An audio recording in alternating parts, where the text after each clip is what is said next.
Bismillah, walhamdulillah, wassalatu wassalamu ala rasulillah, wa ala alihi wa sahbihi wa mawalah.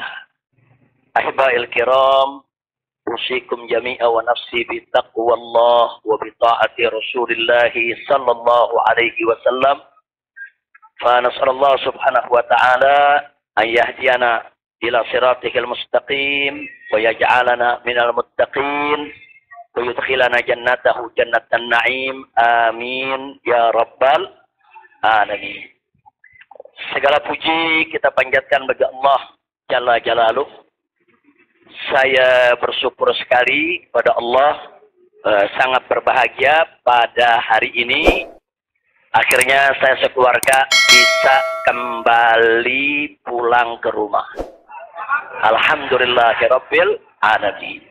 Dan saya juga mengucapkan terima kasih secara khusus kepada pengurus Dewan Pimpinan Luar Negeri Front Pembela Islam Saudi Arabia.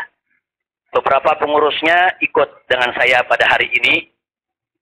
Mereka ikut mengawal dari Mekah, Jeddah sampai ke tempat ini. Di antara yang ikut ada Ustadz Abdul Hakim selaku sekretaris dari FPI Saudi. Kemudian ada juga Ustadz Son Haji, Ustadz Jazuli, Ustadz Ihsan. Kemudian juga ada Habib Abdullah Maulad Dawilah. Ditambah lagi Habib Abu Bakar Mugebel.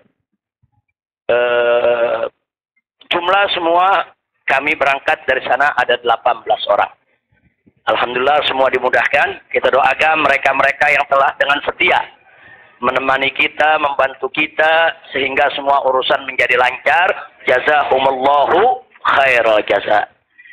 Nah baiklah ya ikhwan, yang pertama ingin saya sampaikan di sini, saya sekeluarga selama tinggal di kota suci Makkah tidak ada kesulitan apapun. Jadi kita tidak ada kesulitan, kita tidak ada kesusahan, walaupun ada pihak lain yang mencoba untuk membuat saya sulit, membuat saya susah, tapi alhamdulillah tidak pernah berhasil. Wa yamkuruna wa yamkurullah wallahu khairul makirin. Jadi kalau saya malu sekali kalau saya harus katakan, oh di Mekah ini susah, kita diasingkan, kita dijauhkan. Enggak. Di Mekah nikmat, baladan aminan mubarakat. Kita mendapatkan kenikmatan di Mekah luar biasa. Di sini saya banyak kawan, sampai di Mekah saya dapat kawan juga tidak kalah banyaknya. Di sini kita punya jamaah, sampai di Mekah juga kita punya jamaah. Di sini kita punya pengajian, sampai di Mekah juga kita buka pengajian. Di sini kita punya gerakan dakwah, ternyata di Mekah juga kita buka gerakan dakwah. Jadi artinya nggak ada yang kurang. Bahkan sekali lagi kita katakan di Mekah ini tentu punya kelebihan yang luar biasa untuk ibadah 100.000 kali lipat ganjarannya. Sebetulnya kalau ingat 100.000 kali lipat kayaknya nggak mau pulang ya. 100.000 kali lipat begitu sampai Tamburan satu lagi nilainya. Nah, di Petamburan nilainya satu, kalau di Mekah nilainya 100.000. Laulal wajibat dakwiyah, kalau tidak ada kewajiban dakwah di negeri ini, saya tidak akan tinggalkan Mekah. Kita cinta Mekah, Mekah luar biasa, satu negeri yang memang penuh keberkahan. Baladan aminan mubarakat. Jadi sekali lagi, selama kita di Mekah, alhamdulillah. Kalaupun ada sedikit tantangan-tantangan, sedikit kesulitan-kesulitan, tapi semua itu bisa atasi dengan mudah ya ikhwan. Nah baiklah. Kemudian yang perlu saya sampaikan juga ya ikhwan, di tempat ini, kenapa muncul aneka ragam isyaat? Itu isu-isu, gosip, rumor, dan lain sebagainya. Katanya saya mau ditangkap lah, mau dideportasi lah, kemudian juga overstay lah, dan seterusnya. Jadi yang ingin saya sampaikan di sini, ya saya memang overstay pada awalnya. Jadi sebulan sebelum visa saya habis, saya waktu itu mendapat pencekalan, tidak boleh pulang. Nah, tapi pencekalan tersebut bukan karena melanggar aturan, bukan. Bukan karena melanggar ketentuan keimigrasian, bukan.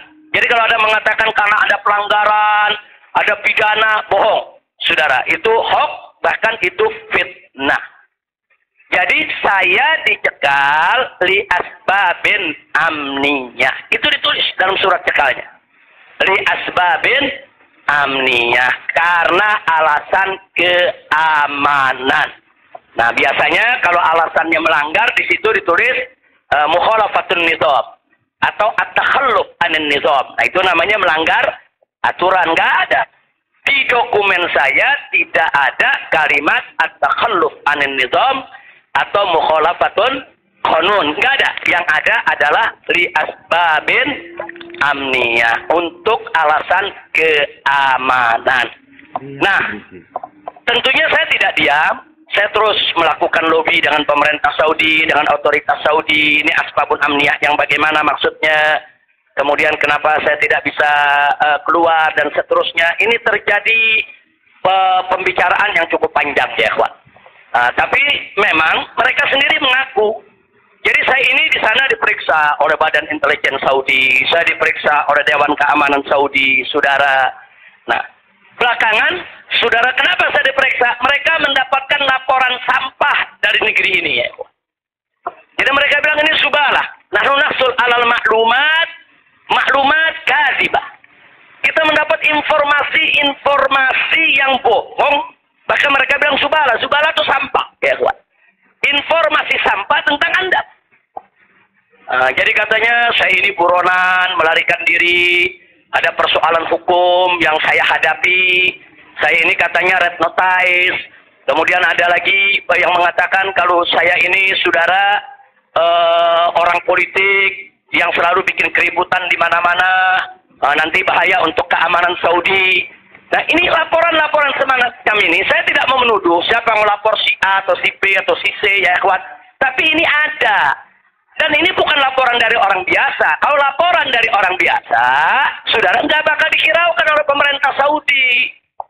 Ini tingkat negara. Ini bukan tingkat RT, bukan tingkat RW. Ini tingkat negara. Negara Saudi mendapatkan laporan. Berarti yang memberikan laporan ini, saudara, ini tingkat tinggi juga. Nah, tapi ala kulihal semua kita buktikan. Mereka bilang, apa betul? Anda ini punya kasus hukum. Ada 2 kasus hukum. 1 di Jakarta, 1 di Bandung. Saya katakan kepada mereka, saya tidak punya kasus hukum. Mana buktinya? Saya punya SP3. SP3-nya saya terjemahkan ke dalam bahasa Arab. Kayaknya dalam sejarah nggak pernah ada SP3 diterjemahkan ke dalam bahasa Arab. Coba kalau saya serahkan SP3, ya tentu kan polisi di sana nggak paham. Intelijen di sana nggak paham. Apa isinya? Apa maksudnya? Kita terjemahkan dalam bahasa Arab. Kita buat dokumen resmi, terjemah resmi. Jadi saya katakan tuduhan apa yang Anda dapat dari pemerintah Indonesia? Oh, Anda ini melarikan diri dari Jakarta karena ada kasus hukum. Saya tunjukkan, ini SP3. Silakan Anda baca. Begitu mereka baca, mereka kaget. Loh, ini kan hukum sudah selesai. Kenapa kok masih dilaporkan Anda tetap bersalah? Jadi pemerintah Saudi sendiri yang menilai ya, Pak. Nah, kemudian yang kedua, waktu kasus Bandung, saya bilang juga udah nggak ada perkara. Punya SP3, saya terjemahin lagi SP3-nya. Saudara. Nah, terakhir mereka bilang, katanya Anda ini dikejar-kejar badan intelijen dari negara Anda. Saya bilang, enggak. Saya nggak punya persoalan dengan badan intelijen. Tapi ini ada laporannya. Anda bisa buktikan kalau Anda tidak punya, permasalahan dengan badan intelijen Indonesia. Punya. Loh, apa buktinya? Saya punya dokumen. Perjanjian antara saya dengan badan intelijen negara Indonesia. Saya terjemahkan lagi dalam bahasa Arab. Resmi di situ, saudara. Dan dokumen ini kan belum saya buka ke masyarakat, ya, kawan. Saya pikir nggak ada perlunya saya buka, ya, kawan. Kecuali kalau darurat saya tunjukkan. Mereka kaget loh. Anda punya perjanjian begini bagus dengan negara, Anda tidak punya masalah. Oh, dilaporkan macam-macam.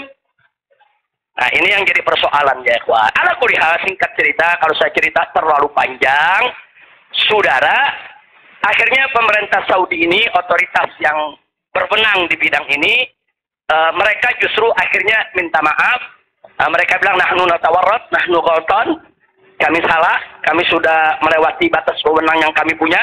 Kami minta maaf karena memang ini kesalahan dari informasi yang kami terima. Nah, jadi supaya Anda tahu, akhirnya mereka tidak mengganggu kita sama sekali. Bahkan terakhir bukan lagi persoalan bayar safar, jangan kita deportasi. Saya ditawarkan. Habib, Anda mau pulang besok ke Indonesia atau Anda mau tinggal di sini selamanya? Silakan. Maka itu pada malam Ahad, Sabtu malam Ahad, sebelum saya pulang, saya ke Riyadh, saya diundang resmi ke Riyadh. Saya diundang resmi ke Riyadh, saya ketemu petinggi di sana ya, kawan. Mereka tawarkan, mau tinggal di sini, kita berikan iqamah, kita berikan izin tinggal, mau seumur hidup pun boleh. Silakan Anda memutuskan. Enggak, saya nggak punya persoalan sama pemerintah Saudi, ya kawan. Jadi bohong kalau ada yang bilang saya punya persoalan. Jadi makanya kalau pejabat itu jangan sembarang bicara. Kalau mau bicara tuh mesti punya data dong. Masa pejabat bicara nggak pakai data? Kalau nggak pakai data, pedagang kopi di warung-warung, ya kan dagang kopi di warung nggak pakai data. Ada kopinya seduh, pakai gula, selesai kasih. Kira-kira jelas gak? Ini kalau pejabat tingkat negara harus punya data, ya ikhwan, nggak sembarangan. Tapi baiklah, kita bagian akhir.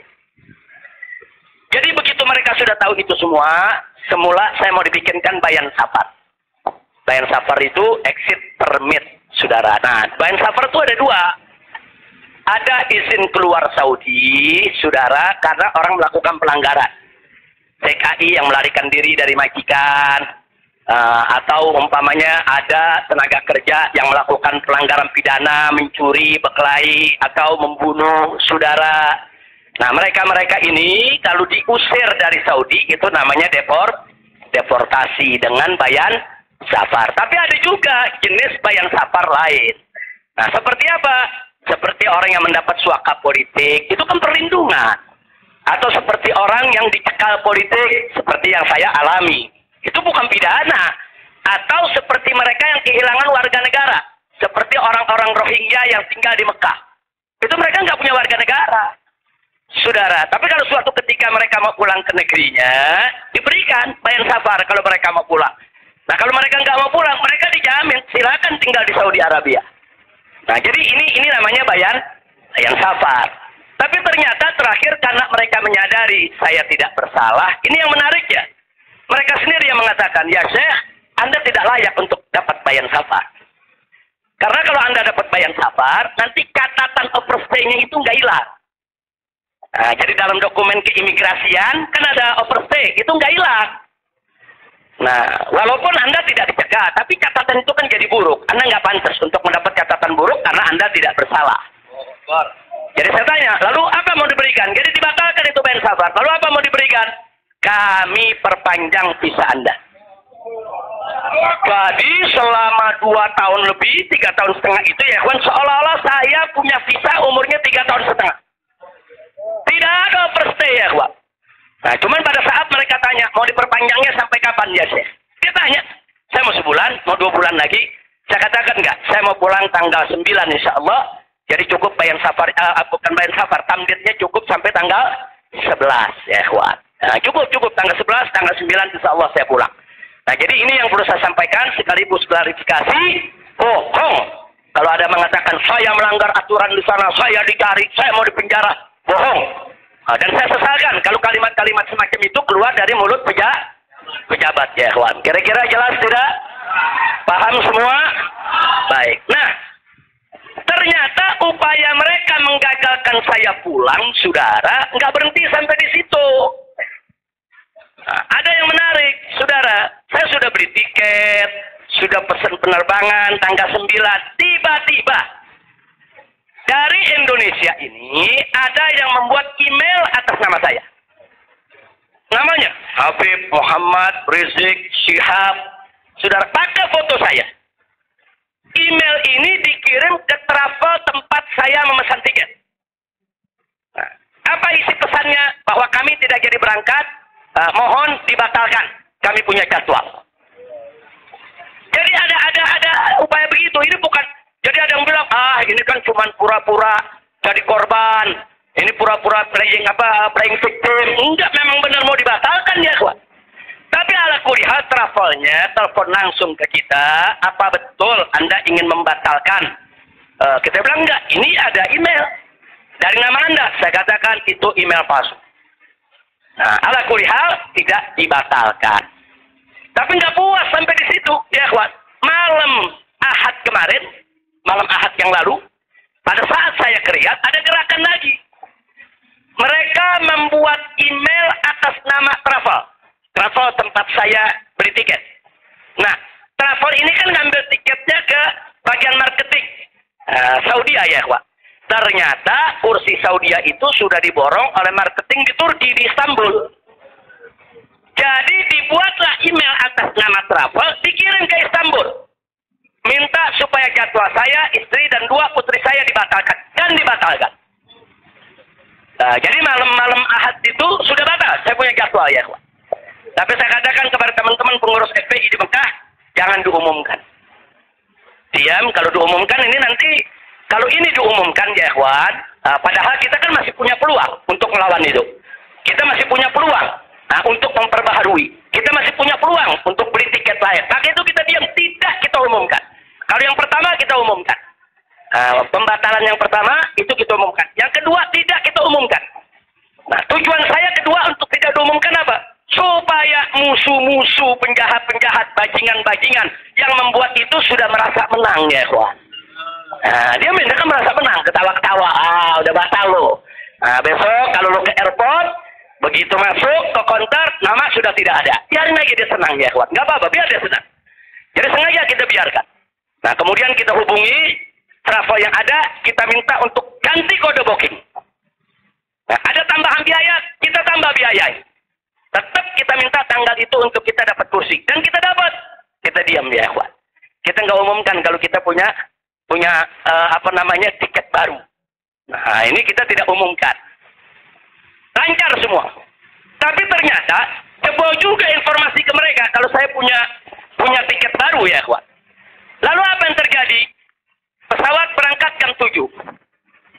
Dari jam 11 siang saya sudah kirim orang untuk check-in. Jam 2 kita sudah full semua, kita sudah dapat check-in. Barang sudah masuk. Tiba-tiba jam 4 sore di airport dapat panggilan, saya punya putri yang satu tiketnya batal. Ini permainan gila-gilaan ini ya, Pak. Nah, kita tanya, kita konfirmasi ini bagaimana bisa batal ini? Ya alasannya katanya ada ATM palsu lah, ada orang mengaku bahwa ATM-nya dipakai lah, duitnya dicuri lah, dan lain sebagainya. Tapi tujuan dia, kalau saya punya putri itu batal, saya nggak bisa berangkat. Kenapa? Karena saya kafilnya. Nah, peraturan di Saudi nggak boleh kafil keluar. Saya ini kafilnya kalau anaknya tidak keluar. Kalau anak istri keluar, saya tidak keluar masih boleh. Tapi kalau saya keluar, sementara anak istri tidak keluar, nggak boleh. Itu peraturan di Saudi. Jadi sekarang dia batalkan satu, supaya saya nggak ikut berangkat ya, Pak. Nah, jadi ini terjadi. Nah, jam 4 sore itu kita berkutat. Tapi alhamdulillah, saudara, otoritas Saudi bantu kita. Mereka juga terkaget-kaget. Oh, ini ada apa ini? Kok pembatalan bisa begini? Mereka nggak pernah alami ini semua ya, Pak. Nah, akhirnya jam 5 sore semua bisa teratasi. Jam 6 sore kita sudah masuk ke ruang tunggu dan jam 7 kita sudah bisa berangkat. Alhamdulillah. Nah, di sini yang saya ingin sampaikan ya, Wan. Kalau Allah sudah menentukan kita pulang, mau kekuatan apapun yang mencoba untuk menghalangi tidak akan pernah mampu untuk melawan kehendak Allah. Alhamdulillah. Nah, dan Nabi sudah mengingatkan kita, saudara. Sudah mengingatkan kita dari jauh-jauh hari, hatta manusia dan jin ini bersatu untuk memberikan manfaat kepada engkau, tidak akan pernah bisa kecuali manfaat yang sudah ditetapkan oleh Allah. Begitu juga, saudara. Manusia dan jin rame-rame bersatu untuk mencelakakanmu, saudara. Tidak akan pernah kamu bisa celaka kecuali sesuatu yang sudah ditetapkan oleh Allah. Maka itu saya mengajak semua di sini belajar dari ini semua. Saudara, dekatkan diri kepada Allah, tingkatkan tawakal kita, jangan takut dengan orang-orang yang ingin berbuat jahat kepada kita semua. Nggak usah khawatir. Wa yamkuruna wa yamkurullah wallahu khairul. Makin tancapkan dalam diri kita la haula wala quwwata illa billahil aliyil azim. Tancapkan itu ya, kawan. Jangan pernah takut. Nah, buktinya akhirnya kita bisa pulang. Alhamdulillah. Hadza min fadli rabbi liyabluwani ashkur am akfur ya, ikhwan. Dan memang kemarin itu pada saat saya ke imigrasi Saudi, mereka juga bingung. Karena ini bukan urusan imigrasi, tapi ini otoritas keamanan nasional Saudi. Mereka bilang nggak pernah ada orang pakai visa ziarah orang asing bisa hidup 3,5 tahun di Saudi tanpa denda, tanpa blacklist. Nah, ini semua karunia dari Allah. Jadi tidak benar kalau kita di sana kesulitan, kesusahan. Enggak, kita di sana senang, kita di sana bahagia, bahkan sedih sekali kita tinggalkan Mekah kalau tidak ada kewajiban dakwah di sini. Sekali lagi saya katakan, saya tidak ingin meninggalkan Mekah. Di Mekah semua Allah ganti, lebih indah yang Allah ganti ya ikhwan. Saya di sana rezeki mengalir terus, makan, minum semua serba berkecukupan, dikit Allah tidak kurangi. Bahkan apa yang kita dapatkan di sana jauh lebih nikmat, lebih berkah ketimbang sebelum saya ke kota suci Makkah. Jadi sekali lagi, alhamdulillah, kalau kita berjuang di jalan Allah, percayalah Allah tidak akan pernah meninggalkan kita. Enggak, Allah nggak bakal tinggalin kita ya kawan. Dimanapun kita berada, Allah nggak bakal tinggalkan kita. Kalau kita berjuang untuk Allah, intan surullah yang surkum. Jika kamu ya ayyuhalladzina amanu, hai orang-orang yang beriman, intan surullah. Jika kamu memenangkan Allah, membela Allah, berjuang untuk Allah, yang surkum, niscaya pasti Allah akan memenangkan kamu sekalian. Jadi jangan takut. Allah dengan caranya Allah punya kemauan ya kawan.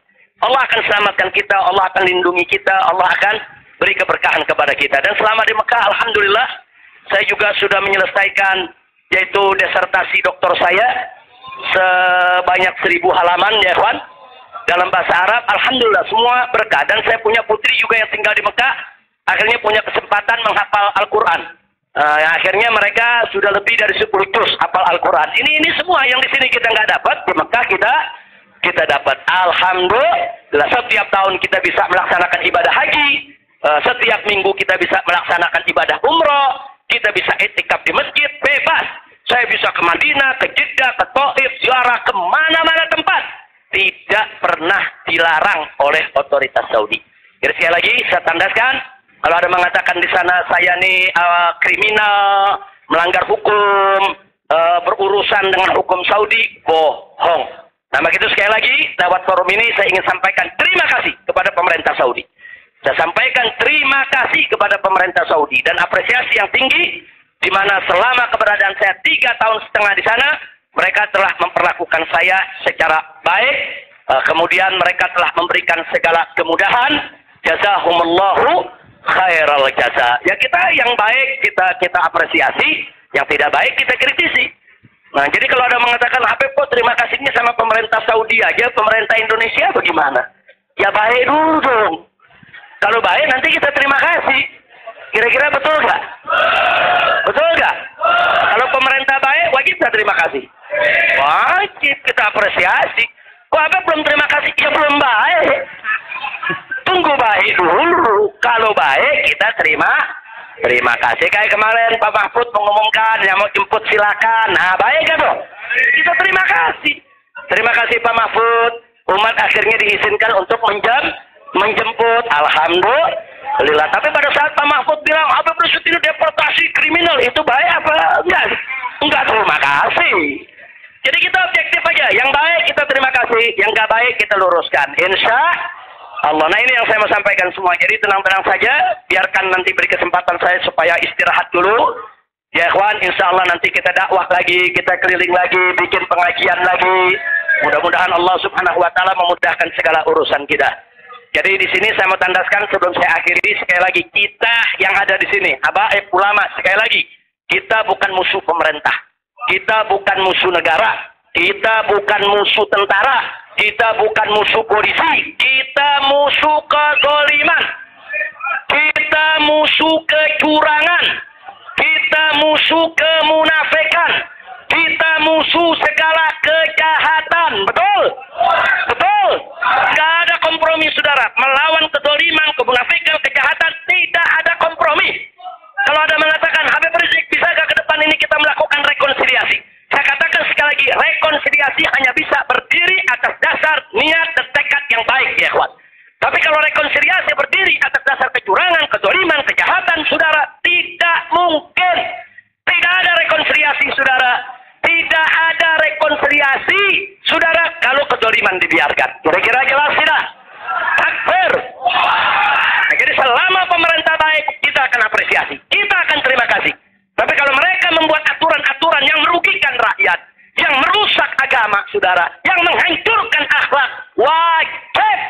kita lawan. Tidak boleh kita diam ya, ikhwan. Takbir. Takbir. Siap revolusi akhlak. Shallu 'alan nabi. Itu yang saya mau sampaikan. Jadi sekali lagi, jadi jangan nanti diperintir-perintir. Kita musuh negara lah, musuh pemerintah lah, musuh menteri. Enggak ada. Loh, kita enggak bersaing untuk nyari jabatan kok ya, ikhwan. Enggak, kita enggak nyari jabatan. Kita bukan orang partai, kita bukan pejabat, kita bukan anggota DPR. Enggak, kita hanya menginginkan negara ini baik. Nah, ayo kita hijrah minat dzulumati ilan nur. Kita hijrah minal maksiyah ila ta'ah. Kita hijrah minal khabith ila thayyib. Kita hijrah dong minal sayyiat ilal hasanat. Kita hijrah ya, ikhwan.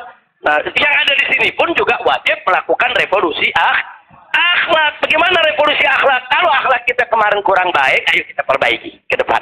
Kalau akhlak kita kemarin alhamdulillah sudah baik, ayo kita tingkatkan lagi agar akhlak kita lebih baik. Insya Allah. Ini dengar kata revolusi, wah, udah kalang kabut lagi ya. Revolusi. Revolusi itu perubahan drastis. Revolusi itu maknanya perubahan drastis dan mendasar. Nah, jadi kalau perubahan drastis itu kemarin masih tukang bohong, hari ini langsung drastis, dia nggak mau bohong lagi. Nah, itu namanya revolusi. Tapi kalau kemarin tukang bohong, sekarang yang ngebohongnya dikurangin dikit-dikit, itu bukan revolusi. Nah, kalau ngebohongnya dikurangin dikit-dikit bukan revolusi. Itu langsung. Kemarin nggak sholat, saudara, mulai hari ini sholat dan seterusnya, itu namanya revolusi. Nah, kemarin suka ngebohong, nah, tahu-tahu sekarang tidak mau ngebohong lagi, itu revolusi. Kira-kira jelas gak? Jadi revolusi itu perubahan drastis dan mendasar. Jadi jangan pikir revolusi itu pakai senjata, bunuhan, potong-potongan. Siapa yang bilang begitu ya, ikhwan? Nah, lalu kenapa dipilih kata revolusi akhlak? Kenapa bukan revolusi moral, revolusi budi pekerti, revolusi mental? Saudara, karena kata akhlak itulah yang dipakai oleh Nabi kita Muhammad Sallallahu Alaihi Wasallam. Nggak ada kata yang lebih baik kita pilih kecuali kata yang digunakan oleh Nabi Muhammad Sallallahu Alaihi Wasallam. Kalau kita mau tahu siapa itu bapak revolusi akhlak di dunia, ya Nabi kita. Nabi kita itu pejuang revolusi akhlak. Nabi kita itu pahlawan revolusi akhlak. Nabi kita itu saudara yang meletakkan dasar-dasar revolusi akhlak. Sebagaimana Nabi sabdakan dalam hadisnya, innama bu'itsu liutammima makarimal akhlak. Nah, jadi karena Nabi yang menggunakan kata akhlak, ya kita lebih suka pakai istilah akhlak. Kenapa nggak pakai mental? Karena kata mental dipakai sama Karl Marx. Ya, Karl Marx yang pakai, gembongnya komunis, makanya saya nggak mau pakai ya, ikhwan. Kecuali kalau Nabi pakai kata mental, ya saya pakai mental. Kalau Nabi pakai kata budi pekerti, saya pakai budi pekerti. Nabi pakai kata apa? Akhlak. Berarti kita perlu pakai kata apa? Siapa suri tauladan kita? Siapa contoh kita? Shallu 'alan nabi. Muhammad sallallahu alaihi wasallam. Kira-kira jelas gak? Paham semua? Alhamdulillah. Saya pikir itu yang bisa saya sampaikan. Terima kasih banyak. Jangan semua diborong di sini. Nah, kan kita masih mau ceramah di mana-mana, insya Allah. Bandung udah main pesen aja, di Bandung nih. Nah, insya Allah nanti kita ke Bandung, kita ke Madura, kita ke Lombok, kita ke Aceh, kita ke Pontianak, kita akan keliling semua untuk terus melanjutkan dakwah. Ustaz Maher, Medan, Shallu 'alan nabi. Alhamdulillah ada Ustaz Maher di belakang. Ustaz Maher mestinya duduk di depan, Ustaz. Tar. Lampung, insya Allah. Palembang, insya Allah. Nah, ini Habib Hamid bilang jangan jauh-jauh dulu, Pondok Rangon, Jakarta. Al-Jiran Ahad katanya. Oke, insya Allah kita lihat, mudah-mudahan saya sehat walafiat. Dan tadi saya minta maaf, ada sempat TKP-an kita. Akhirnya saya turun, saya nggak bisa lagi berdiri. Sempat tidur 10 menit itu di bawah, nggak kuat karena dehidrasi. Itu terlalu haus, terlalu capek ya, ikhwan. Tapi alhamdulillah setelah 10-15 menit kita bisa berdiri lagi. Alhamdulillah. Nah, itu saja yang bisa saya sampaikan. Jazakumullah khairan jazak. Hanif bawain ke sini. Maulana Maulana bacanya